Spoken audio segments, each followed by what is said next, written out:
성도 여러분 안녕하십니까? 오늘도 아침 예배에 찾아오신 성도님들을 진심으로 환영합니다.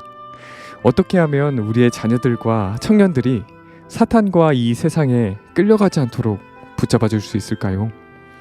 오늘 말씀을 통해서 성경이 말하는 자녀 교육이 무엇인지 배우는 귀한 시간 되시길 바랍니다. 이제 기도하겠습니다. 하늘에 계신 아버지, 혼란스럽고 불안한 이 시대에 진리의 말씀으로 인도해 주심에 감사드립니다. 아침 예배가 때를 따라 양식을 나누는 귀한 시간이 될 수 있도록 인도해 주시옵소서. 말씀을 통해서 하나님의 뜻이 우리 속에 들어올 때 간절한 마음으로 붙잡을 수 있도록 도와주시옵소서. 오늘도 권면해 주시는 목사님의 건강과 사역을 붙잡아 주시옵시고, 말씀을 듣는 모든 성도들이 아멘으로 화답하고 기쁨으로 순종할 수 있도록 도와주시옵소서.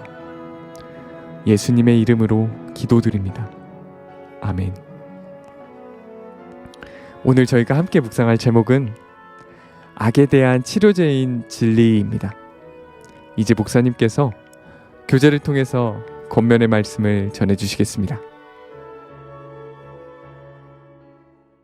안녕하십니까 성도 여러분. 오늘 우리는 교제 말씀을 잠시 살펴본 후에 어떤 어머니가 아들에게 보낸 편지를 좀 함께 나누려고 합니다. 성도 여러분, 세상으로부터 밀물처럼 밀려오는 이 세속과 부패를 어떻게 우리가 막을 수 있을까요? 부모로서 우리 가정을 어떻게 지킬 수 있을까요? 우리는 어떤 신앙을 해야 되고 자녀들에게 어떻게 세상을 살아가라고 말할 수 있을까요? 오늘은 이 문제를 좀 살펴보려고 합니다. 신명기 6장 6절 7절입니다. 오늘 본문 성경절이죠. 오늘날 내게 명하는 이 말씀을 너는 마음에 새기고, 하나님께서 부모들에게 지금 말씀하시는 것입니다. 부모의 마음에 새기라고 하는 것입니다. 무엇을 새기라고 할까요? 네 자녀에게 부지런히 가르치며 집에 앉았을 때든지 누웠을 때든지 일어날 때든지 이 말씀으로 강론할 것이며, 성도 여러분, 하나님께서 주신 자녀 교육법이 바로 이것입니다. 부지런히 진리가 무엇인지 자녀들에게 가르치라는 것입니다. 앉아있을 때나 누워있을 때나 일어섰을 때나 말씀을 가르치라는 것입니다. 왜 자녀들에게 이 진리의 말씀을 우리가 열심히 가르쳐야 할까요? 진리가 무엇인지 우리 자녀들도 정확하게 알아야만 성령께서 우리 자녀의 마음에 역사하실 수 있는 것입니다. 하나님의 뜻이 무엇인지 알아야만 그들이 악한 길로 가려고 할 때 성령께서 그들을 붙잡을 수 있는 것입니다. 성도 여러분, 어른이나 아이들이나 마찬가지입니다. 모두 진리가 무엇인지 정확하게 알아야만 구원의 길을 갈 수 있는 것입니다. 생각해 보세요. 부모가 일일이 자녀들을 따라다니면서 잡아주고 고쳐줄 수 있는 것이 아닙니다. 자녀들 마음에 말씀이 새겨지면은 성령께서 그 말씀에 따라 인도해 주시는 것입니다. 그것이 가장 효율적인 자녀 교육법입니다. 오늘 본문 읽어보겠습니다. 경작되지 않는 밭과 훈련받지 못한 마음은 매우 유사하다. 어린이들과 젊은이들은 이미 그들의 정신과 마음에 부패한 씨를 가지고 있어서 발아하여 왜곡된 추수를 할 준비가 되어 있다. 그러므로 마음을 경작하여 성경 진리의 귀중한 씨를 뿌리기 위해서는 대단히 큰 보살핌과 주의가 필요하다. 성도 여러분, 모든 인간은 죄가 쉽게 뿌리를 내릴 수 있는 본성을 갖고 태어나는 것입니다.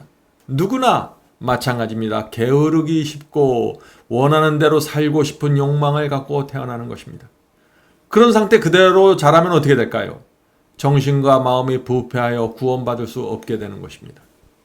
그래서 이 부모인 우리가 자녀들을 어렸을 때부터 그 마음을 잡아주고 도와주고 진리의 씨를 계속해서 뿌려주어야 하는 것입니다. 자, 자녀들의 마음에 날마다 말씀의 씨가 뿌려질 수 있도록 옆에서 도와주는 것, 그것이 자녀교육법입니다. 말씀이 없으면 부패하는 것입니다. 그것은 어른이나 아이나 마찬가지입니다. 자녀를 말씀으로 교육시킨다는 것이 결코 쉬운 일이 아니죠. 자녀 교육은 부모에게 커다란 도전이 됩니다. 많은 경우 결혼해서 아이를 낳을 때 대부분의 젊은 부모들은 아이를 키울 준비가 되어 있지 못합니다. 그래서 젊은 부모들은 부모가 되는 것이 무엇이며 가정을 갖는 것이 무엇인지 깊이 고민하고 공부해야 하는 것입니다. 성도 여러분, 자녀에게 무엇을 말하고 가르치려고 하기 전에 부모가 먼저 진리가 무엇인지 정확하게 확인해야 되고 경험하고 훈련해야 하는 것입니다. 그래야만 가르쳐 줄 것이 있는 것입니다. 부모가 준비되지 않으면요, 자녀들은 방향을 잃어버리게 됩니다. 오늘 많은 부모들이 던지는 질문이 있죠. 그것은 이것입니다. 우리 자녀가 이미 성장했는데 이렇게 이미 다 성장한 경우에는 어떻게 자녀들을 다루어야 할까요? 자녀가 성장해서 자기 의사와 뜻을 갖고 있어서 부모의 말을 듣지 않는데 어떻게 자녀 교육을 해야 합니까? 하는 질문입니다. 참 어려운 질문이죠? 자녀가 크면 클수록 부모가 할 수 있는 역할은 점점 더 제한적이 될 수밖에 없습니다. 어렸을 때처럼 부모의 뜻을 순종하도록 자녀에게 요구하기가 어렵게 됩니다. 자, 이런 경우에 두 가지가 필요한 것입니다. 첫째는 자녀를 위해서 늘 기도하는 것입니다. 저도 다 큰 자녀들 있어서 늘 기도합니다. 주께서 우리 자녀를 구원의 길로 인도해 달라고 기도하는 것입니다. 하나님께 자녀의 구원을 맡길 수밖에 없는 것입니다. 나보다 자녀를 더 사랑하는 하나님의 사랑과 자비와 그분의 인도하심에 맡길 수밖에 없는 것입니다. 두 번째는 부모가 하나님을 진심으로 사랑하고 충성한다는 사실을 내 부모 자신의 삶으로 보여주어야 하는 것입니다. 하나님의 말씀대로 순종하는 삶이 가장 기쁘고 행복하고 보람 있다는 모습을 보여주어야 하는 것입니다. 자녀들은 듣기 싫어합니다. 보기를 원하는 것입니다. 그래서 자녀들은 부모의 살아가는 모습을 보면서 성령의 음성을 듣고 성령께서 자극을 주시는 것입니다. 그것이 다 큰 자녀를 가진 자녀 교육법입니다. 이제 제가 좀 특별한 편지를 읽어드리겠습니다. 읽어드릴 편지는 100년 전에 미국의 어떤 어머니가 19살이 되는 아들의 생일날에 쓴 편지입니다. 요즘 세대에 보기 힘든 어머니의 편지입니다. 이 편지는 우리들 마음에 많은 것을 생각하게 만들 것입니다. 참된 신앙이 무엇이고 자녀 교육이 어떤 방향으로 가야 하는지 보여주는 그런 편지입니다. 성령께서 우리 모두와 함께 하길 간절히 바랍니다. 자, 이제 편지를 읽겠습니다. 사랑하는 아들에게, 오늘로써 내가 19번째 생일을 맞는구나. 너는 지금 우리 곁을 떠나 있지만 아버지와 나의 사랑과 기도가 항상 너의 뒤를 따르고 있단다. 내 생애에 또 다른 해가 오늘 막을 올리고 있구나. 너는 지나간 한 해를 되돌아보았니? 그리스도인으로서의 너의 생애는 어땠니? 경건하고 순결한 것이었니? 너는 자아를 십자가에 못 박았니? 성도 여러분, 자녀들도 경건하고 순결하게 사는 삶을 배워야 하는 것입니다. 자아를 십자가에 못 박는 신앙을 배워야 하는 것입니다. 우리 자녀들이 많이 부족한 것처럼 보일지라도 우리는 이 신앙의 중심이 되는 사상을 말해주고 보여주어야 하는 것입니다. 그들이 듣지 않는 것 같아도 듣고 있습니다. 보지 않는 것 같지만 우리 부모가 살아가는 모습을 다 지켜보고 있는 것입니다. 그들은 듣고 봄으로써 배우는 것입니다. 자, 계속해서 편지 읽겠습니다. 하나님의 말씀에 대한 흥미가 증가되었니? 너희 마음속에서 솟구치는 유혹에 대해서 결정적인 승리를 거두고 있니? 영원 속으로 흘러가 버린 너의 지나간 생애의 기록이 용서와 승리를 통해서 깨끗하게 정리되었니? 사랑하는 아들아, 자신의 유익과 즐거움을 추구하지 말아라. 친구들과 주변 사람들에게 그리스도의 아름다운 향기를 전해주는 자가 되어야 한다. 다른 모든 사람들이 넓고 평탄한 길을 걸어갈지라도 너만은 좁은 길을 고집스럽게 걸어가라. 너는 다른 사람들에게 거룩한 가마를 줄 만큼 강력한 그리스도인이 되어야 한다. 항상 선을 선택하고 약하고 연약한 자들을 도와주며 기회가 있을 때마다 그리스도를 증거하는 일에 있어서 망설이지 말아라. 네가 양심적으로 믿고 있는 바를 용감하게 실천하면은 하나님께서 너를 통하여 영광을 받으실 것이다. 가장 적은 일에도 최선을 다하여 충실하고 철저해야 한다. 아들아, 너는 아직도 그리스도의 구원하시는 능력을 충만하게 경험하고 있지 못하단다. 너는 그 이유를 알고 있니? 그 이유는 그리스도를 영화롭게 하는 것이 너의 가장 큰 목적이 되고 있지 못하기 때문이란다. 네가 세우는 모든 목적, 내가 관계하는 모든 일, 내가 즐기는 모든 즐거움이 하나님의 기뻐하시는 바가 되어야 한다. 너는 세상에 살고 있지만 세상에 끌려다니지 말고 세상을 이긴 자로서 살아야 한다. 많은 사람이 주님의 편에 서 있다고 공언하지만 사실에 있어서는 그렇지 않단다. 우리 자신들이 어느 편에 서 있는지 어떻게 알 수 있니? 누가 우리의 마음을 소유하고 있는지 어떻게 알 수 있을까? 우리의 생각은 누구에게 가 있니? 누구에 대해서 이야기하기를 좋아하니? 무엇에 대해서 생각하기를 좋아하니? 누가 우리의 애정과 정열을 소유하고 있니? 만일 우리가 주님의 편에 서 있다면 우리의 생각은 그분에게 가 있을 것이며 그분에 대한 생각이 가장 달콤하게 느껴질 것이다. 그리스도인은 세상과의 우정 관계를 가지고 있지 말아야 한다. 너와 나는 모든 소유와 마음을 그분께 이미 드렸어야 한단다. 우리는 그분의 형상을 반사하며 그분의 영을 호흡하고 그분의 뜻을 행하며 모든 일에 있어서 그분을 기쁘게 해드리고자 소원해야 한단다. 사랑하는 아들아, 너는 아무도 오해하지 않을 만큼 확고한 행동과 노선을 택해야 한다. 결단성이 없이는 세상에 유익하고 아름다운 영향을 줄 수 없단다. 비록 너의 결심이 진실한 것인지 모르지만 하나님의 능력을 너의 힘으로 삼고 확고한 목적을 가지고 전진하지 않는다면 그것은 실패로 돌아가게 될 것이다. 너의 말과 행동과 생애를 통하여 그리스도께서 나타나야 한단다. 너는 하나님과 재물을 동시에 섬길 수 없다. 내가 전적으로 주님 편에 서 있지 않으면 너는 원수의 편에 서 있다는 사실을 알아야 한다. 나와 함께 하지 않는 자는 나를 반대한 자요 나와 함께 모으지 아니하는 자는 해치는 자니라 라는 주님의 말씀을 기억해라. 어떤 이들은 항상 흔들리며 결단을 내리지 않으므로 신앙생에 있어서 실패한단다. 그들은 마음의 찔림을 받지만 자신의 마음 전체를 주님께 드리지 않는단다. 이러한 상태가 계속되면 양심은 점차적으로 굳어지고 성령의 감동하심에 대하여 무감각하게 되어서 결국에는 성령께서 근심하면서 떠나가게 된단다. 하나님을 위한 일을 내가 있는 바로 그곳에서 시작하여라. 먼저 십자가에 가서 자아, 세상, 그리고 내가 가지고 있는 모든 우상을 버려라. 온 생애가 주님께 완전히 헌신되지 않는 한 너는 세상에 강력한 영향력을 미칠 수 없을 것이다. 하나님께 마음을 바치고 세상이 줄 수 없는 평안을 누리면서 힘차게 살아가라. 내가 주님 안에 거하지 않는다면 너는 자신에 대한 부족함과 헐벗음을 느끼지 못할 것이다.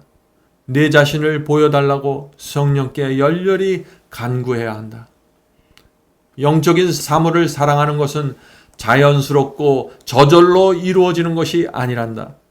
내 마음과 내 정신을 그쪽으로 기울일 때에만 그것을 얻을 수 있다. 실천력이 내게 필요하다. 세상을 위해서는 너의 두뇌와 뼈와 근육을 아낌없이 사용하면서 왜 영원한 생명과 신앙에는 그렇게도 적은 관심을 기울이고 있니? 너는 지금 세상으로 기울어지고 있다. 많은 사람들은 세상 사업에 있어서 그들이 열정과 힘을 다해서 일해왔기 때문에 마침내 마음이 세상 쪽으로 생각하는 것이 쉬워지게 되는 것이란다.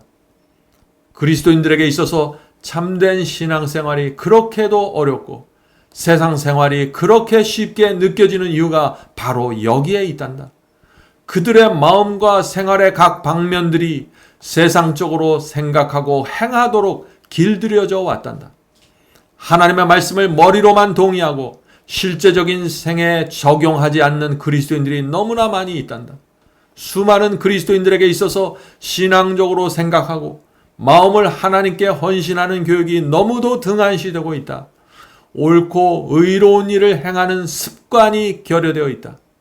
순간적이고 충동적인 선한 행동은 있지만 거룩함을 향하여 지속적이고 흔들리지 않는 원칙이 너무도 무시되고 있다. 어떤 사람들은 이렇게 말한다. 나에게는 신앙이 생기지 않으며 왠지 영적인 것에는 관심이 없다라고 말하지.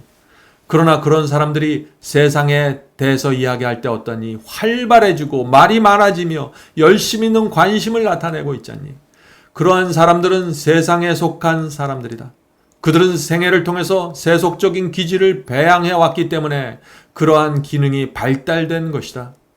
그들은 세상적으로 거인일지 모르지만 영적으로는 난장이다.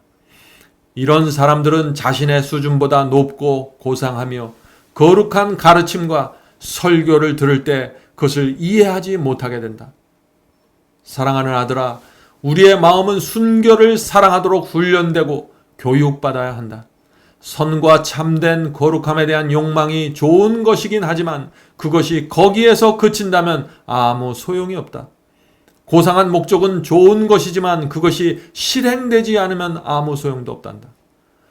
많은 그리스도인들은 참된 그리스도인이 되기를 희망하지만 그들의 희망이 생활 가운데서 실천되지 않기 때문에 하늘을 얻지 못하게 될 것이다. 아들아, 예수 그리스도의 이 말씀을 들어보아라. 의에 줄이고 목마른 자는 복이 있나니 저희가 배부를 것이며. 자신들을 그리스도인이라고 주장하는 많은 사람들이 하나님의 나라와 그분의 의를 먼저 구하지 않고 있다. 그러므로 그들에게는 경건의 비밀이 감추어진 바 될 것이다. 그들은 경험적인 지식을 통하여 그리스도를 알지 못하고 있다. 그리스도를 사랑한다고 말하며 그분의 기적을 사모하지만 그분의 말씀을 순종하지 않으며 성령의 열매를 그들의 생활 가운데 나타내는 데 실패하고 있다. 세속적이고 영적으로 무관심한 사람들이 하늘에 들어간다면 그들은 하늘의 영광과 거룩함과 기쁨과 순결함을 전혀 즐길 수 없을 것이다. 왜냐하면 그들은 영적인 사물에 대해서 너무도 무지하며 둔감하기 때문이다. 사랑하는 아들아, 하늘의 언어와 새 노래를 배워야 한다. 썩어질 것을 피하고 신의 성품에 참여하는 자가 되기 위해서 최선을 다해라. 영적인 활동과 봉사의 기쁨을 느끼도록 자신의 마음을 길들여온 사람들은 하늘의 순결과 영광에 압도되지 않을 것이다. 너는 예술에 대한 훌륭한 지식을 가질 수 있으며 과학에 대한 높은 지식을 가질 수 있고 어떤 일에 대해서 정통할 수 있다. 그러나 그 모든 것들이 너를 하늘을 위해서 준비시키는 일과 어떤 관계가 있니? 그것들이 너를 하나님의 심판대 앞에서 준비시키는 일을 위해서 무엇을 해줄 수 있니? 조심해라. 오직 거룩한 생애를 사는 자들만이 하늘을 바라볼 수 있단다. 지금 너에게 필요한 것은 진실하고 허식이 없으며 사랑이 충만한 경건함이라는 사실을 잊지 말아라. 그러므로 지금 시작하거라. 내일이 오늘보다 나을 것이라고 기대하지 말아라. 하루하루가 너와 하나님 사이의 관계를 멀어지게 할 수도 있단다. 하늘집에서 하늘 합창대와 연합하고 싶거든 하늘의 마음을 지닌 자가 되어라. 내 생의 어떤 면을 보아도 하늘의 천사들 앞에서 부끄럽지 않는 생애를 살아라. 너의 인생의 끝에 영원한 생애가 펼쳐져 있음을 잊지 말아라. 그날에는 오직 그리스도를 사랑하기 때문에 이 세상의 물질과 세욕과 이기심을 버리기로 선택한 사람들만 살아남게 될 것이다. 아들아, 나는 너를 정말 사랑한단다. 너를 사랑하는 나의 뜨거운 마음은 언제나 변치 않는단다. 사랑하는 엄마가. 성도 여러분, 얼마나 감동적인 편지입니까? 자녀를 향해서 애끓는 마음으로 쓴 이 편지를 읽을 때 우리의 마음이 감동이 되었습니까? 19살 된 자녀에게 이런 편지를 쓸 수 있는 부모는 행복한 부모입니다. 대부분의 부모는 이런 편지를 쓰고 싶어도 쓸 수가 없는 상황입니다. 부모가 준비되어 있지 않거나 자녀의 마음이 준비되어 있지 않기 때문이죠. 이런 편지를 비록 우리가 쓸 수 없을지라도 실망하지 마시기 바랍니다. 여전히 우리는 날마다 자녀를 위해서 기도할 수 있습니다. 성령께서 부모인 우리의 삶을 통해서 감화력을 자녀들에게 전달하실 수 있는 것입니다. 그러므로 오늘부터 시작하실 수 있는 것입니다. 용기를 내시기 바랍니다. 성도 여러분, 가정에서 하나님의 말씀을 읽는 분위기가 형성되어야 합니다. 부모와 자녀가 함께 성경을 읽고 대화하는 교제가 즐거운 시간이 되어야 하는 것입니다. 그것이 최고의 가정교육입니다. 이제 기도하겠습니다. 하늘에 계신 저희들의 아버지, 하나님께서 우리의 가정을 이 세상에 두시고 원하시는 것이 있다는 사실을 우리가 알게 도와주시옵소서. 하늘에 계신 아버지, 주의 말씀이 날마다 저의 마음속에 들어가셔서 더러운 것들을 치워버리고 정결하게 되는 그 경험을 날마다 할 수 있도록 도와주시옵소서. 우리의 자녀들을 인도해 주시고 다 큰 성장한 자녀들을 불쌍히 여겨 주시옵소서. 그들 마음속에 날마다 성령께서 역사해 주셔서 돌아오라는 음성을 들려주시옵소서. 하늘에 계신 아버지, 오늘 이 시간에 우리 자녀들과 가정을 위해서 기도드립니다. 간절한 마음으로 드리는 저의 기도에 응답해 주시고 주의 선하신 뜻이 이루어 주시옵소서. 자녀들이 어디에 있든지 무엇을 하든지 방황하든지 하나님의 말씀과 성령께서 끝까지 그들을 쫓아가셔서 그들을 잡으시고 인도해 주시옵소서. 이 모든 말씀 예수님의 이름으로 간절히 기도드립니다. 아멘.